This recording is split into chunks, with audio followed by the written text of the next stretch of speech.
પર ટ્રક ડ્રાઈવરો પાસેથી ઉઘરાવાઈ રહ્યા છે પૈસા। અંજાર બાયપાસ હાઈવે પર ટ્રક ડ્રાઈવરો પાસેથી ઉઘરાવાઈ રહ્યા છે પૈસા। પોલીસ દ્વારા ખાનગી વાહન ચાલકોને એનજીઓની પાવતી આપી જબરદસ્તીથી વસૂલાત કરવામાં આવી રહી છે।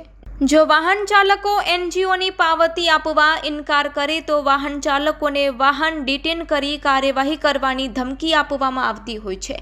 જોવા જઈએ તો વાહન ચાલકો પાસેથી ફરજિયાત નાણાં ઉઘરાવવા બાબતે પંચમહાલ જિલ્લા એસપીએ જણાવ્યું હતું કે આ ફાળો નાગરિકો પોતાની રીતે આપી શકે છે, કોઈને દબાણ કરવામાં આવતું નથી। હાલમાં જાણવા મળ્યું છે કે પોલીસ કર્મી દ્વારા ફરજિયાત વાહન ચાલકો પાસેથી આ કૂપન દ્વારા પૈસા ઉઘરાવવામાં આવ્યા છે।